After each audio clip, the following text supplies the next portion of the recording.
About healthcare. Let's talk about husbandry. As I said, it's number one priority. So surveying the outside of the body is a great way to just look and see, make sure that everything is good, hunky-dory, no nicks, no cuts, no bruises, no abrasions, nothing weird that might have to get looked at by a veterinarian. That's basic husbandry. Move on to more advanced forms. Pretty much anything folks can do at a doctor's office, we are capable of doing with these animals. Everything from blood sampling to urine sampling to voluntary ultrasounds, just to name a few. Let's talk a little bit about blood sampling. Anyone want to take a guess as to where we draw blood from on a dolphin? There was a hint in the water, but it's gone now. Everybody see that? There's a tail, yeah, it was a fluke. So those flukes, it's the actual word for the tail. And there it is again. So that fluke, you'll notice, doesn't have a lot of blubber. The veins are very close to the surface. It's very easy to insert a needle and extract some blood for testing from there. So that's one behavior that we do from a healthcare standpoint. Another is, I mentioned, urine behaviors. Now, often we do urine testing behaviors on a regular basis. We don't actually collect the urine. So people see the yellowish tinge and they're like, why are you doing that? Why aren't you collecting the pee? What's the point? And well, the point is because we want these animals to be comfortable performing these behaviors on a regular basis. We don't want to be put into a serious medical situation where we need to struggle or convince the animal that running tests is a good idea. It's something regular, nothing out of the ordinary, just another day at the office, so to speak. It's got to make it a little no stress involved. No one's had a pet that doesn't like going to the vet and tell you that. It's really important to make sure that you're minimizing stress in the process. Now, once these animals are properly cared for, we can train some pretty remarkable behaviors. And you know, sometimes a behavior is so elaborate that it takes 4 trainers to do it. And you know, these people do some amazing work. It takes a lot of patience and it takes a lot of repetition. It might seem like overkill to see 4 trainers working with 1 dog, but you know what? That is how we perfect our behaviors. What you see in our trainers' hands right now are what we call target poles. And this is exactly what it sounds like. It is a target on a pole. And these animals do know through repetitive motions that they know that this is a target for them. This is somewhere that the trainers would like to see them go. So right now they're actually training a new aerial with Helen right now. The focusing behavior is what they're working on right now. And we'll see how it looks right there. So see how the target pole is being used just to show this is where we go. And move on to the next one. Go there.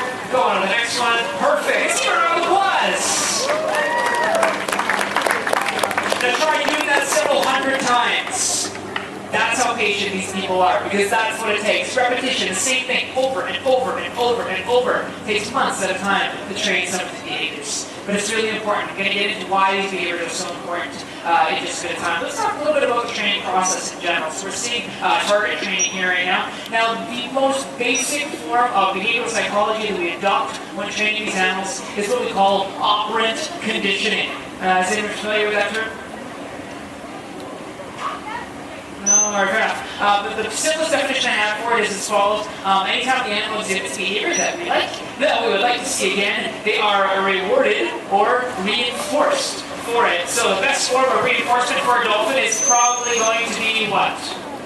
Yeah, fish. Fish, squid, herring, kinglet for the most part at the aquarium. But if you think about it, if they got fish and squid every time they did things right, assuming they did things right on a fairly regular basis, they probably become overweight fast. So we need to find different ways of reinforcing our animals, which we call secondary reinforcement. Anyone can guess what that might be? It's not fish. Touch, tactile contact. These are extremely tactile animals. They seem to respond very positively to being touched and being rubbed. Anything else?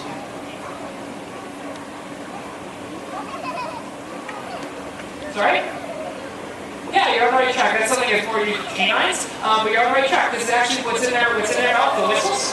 It's the exact equivalent of when a dog uses a clicker. So just a way to say, good job. It's a sound that is associated with a positive thing, and that is a great way to tell them they've done a good job at blowing that whistle. We've got a few other things, including objects of enrichment inside the habitat, whether it's a ball, whether it's a hula hoop, whether it's a sinking toy, or whether it's something else. It's a great way to just stimulate their brain. They're widely accepted as being some of the most intelligent animals in the world, and we just saw a fun example of that intelligence right there. We've got Helen anticipating what she thinks the trainers might be asking her to do next. So it's a lot of fun working with these animals, no question about that. Now once these animals are properly reinforced, it allows us not only to train these important behaviors, but it allows us to participate in some groundbreaking research projects. We're participating in two major projects, multiple, with these animals, including a metabolic study and an echolocation study. So getting into metabolics a little bit, we've actually trained these animals to do something quite miraculous. As you see Helen jumping around the habitat left, right, and center, you might think, does she ever sit still? And quite honestly, usually no.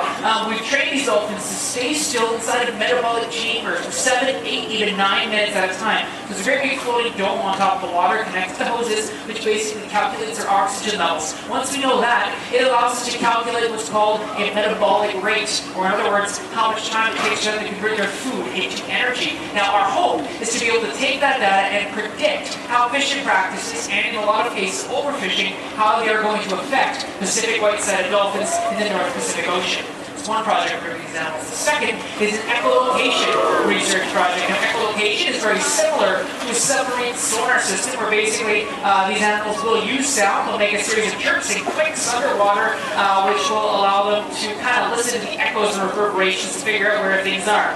The problem that we see with a lot of whales, dolphins, and porpoises is that echolocation ability seems to be lacking when it is in relation to fishing nets. So we've actually trained these animals over the past few years to voluntarily wear gelatin eye cups. We started around their midsection to the pectoral flippers, and eventually getting to the point where they allow us to cover their eyes. Now these cups are designed with dolphin safety in mind. They know that they have the ability to take them off at any time, and if they choose they don't want to be a part of it, they just simply shake the cups off, and that's that. That's the end of the work for the day. So their comfort is obviously the number one priority when we're doing this. But once their eyes are covered, we actually have them sit around the habitat and have different objects inside the habitat. Listen how their echolocation ability works in relation to those objects with the help of underwater microphones, which we call hydrophones. Now, this is a very fitting project, and you might not know why. You might not know their backstory, but both of our dolphins are actually rescued and rehabilitated. Try to repeat that engine. Change your flight pattern, they usually come over that side. As I was saying, these dolphins are actually rescued and rehabilitated from fixed fishing nets off the coast of Japan. Now they were rescued, they were rehabilitated, they were deemed non-releasable, and they were given a permanent home here at the Wild Coast. Now don't get me wrong, I'm not saying it's a good thing that these animals were entangled in nets, but they are very fitting ambassadors for their species to make sure, with the help of our researchers, that the well over 800 whales, dolphins, and porpoises that die from fish net entanglement every single day becomes a thing of the past. Now, if you're thinking 800 whales, dolphins, porpoises a day, that is astonishing and very troubling. How can I help? Well, projects like this are going to help, and that's actually what I want to tell you, because when you come to the aquarium, you pay admission, you buy something at the cafe, you buy something at the gift shop, we're helping fund our facility to make sure these dolphins splash off of our coast for years to come. Now, if you're thinking, David, I'm a generous soul, I want to do more than just buy something at the cafe, what else can I do? Well, that big behavior you're seeing inside the water, you're thinking, I would love to see that from down on the dock. We offer an extra paid program, which is our animal encounter program. We offer them for our dolphins, we offer them for our sea lions, our belugas, our Amazon birds, and our sea otters. Now, the experience does vary depending on which animal you are meeting, but generally, you get a natural history lesson, you get to go behind the scenes, see what goes into caring for the animals. The dolphin species actually get to come down onto the dock, work with our trainers in a very hands-on situation with our dolphins. As I said, that is an extra paid program, so kids don't just go say you're going to get it done. Make sure you talk to your parents first. But it is an amazing program, and it's a great way to help us out as a non-profit facility. And the last thing I want to ask you folks before I step on the microphone today, quite honestly, is simply tell people how much you learn and how much fun you had today. The best marketing that we have is word of mouth. People don't know that we're a conservation organization if people don't run up talking about it. So go up and tell 5 people about the amazing research and conservation efforts that happen at this facility, and we greatly appreciate it. So folks, I'm all done. Any questions, come on over and talk to me. I'm more than happy to chat with you. If you don't want to talk to me, it's cool. I don't think I want to talk to me either. Just make sure you don't miss anything across the entire aquarium. We have a meeting point to believe we're going to be having a penguin talking for a o'clock there. If you want to hear our nice extended talk about these amazing African penguins, make sure you don't miss it. Any questions, come on over. If not, have a great day.